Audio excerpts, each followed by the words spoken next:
మనం డిసెంబర్ 7 నాడు మన ప్రభుత్వ ప్రమాణ స్వీకారం చేసి మార్చి 17కు 100 రోజులైంది.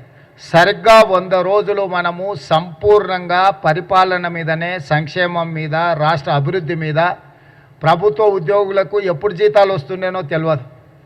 మనం వచ్చిన మొదటి నెల 4వ తారీఖు ఇచ్చినాం, 2వ నెల 1వ తారీఖు ఇచ్చినాం.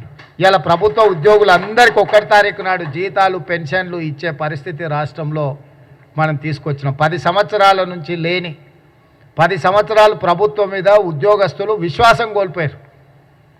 మనం ఎప్పుడైనా ఒక యజమాని దగ్గర పనిచేస్తే యజమాని మనకు సరైన సమయానికి జీతం ఇస్తాడు, యజమాని మనల్ని చూసుకుంటాడు అన్నప్పుడే మనం ఎక్కువ పని చేస్తాం. తిండి పెడతాడో పెట్టాడో, జీతం ఇస్తాడో ఇయ్యాడో అని అంటే ఎట్లకెళ్ళి కష్టపడతాం మనం.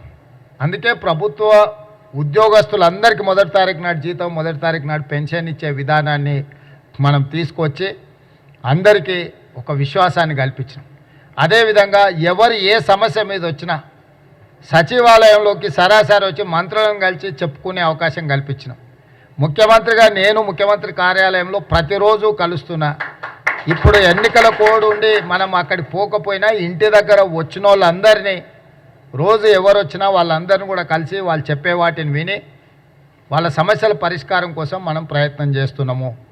అంటే ఎన్నికల కంటే ముందు మనం ఏదైతే మాట ఇచ్చినామో గడీల పాలన పోవాలి, ప్రజాపాలన రావాలి అని ఏదైతే మీరు కోరుకున్నారో గడీలను బద్దలు కొట్టి ప్రజాపాలన తీసుకొచ్చి ప్రజలకు పరిపాలనను అందుబాటులోకి తెచ్చినాం.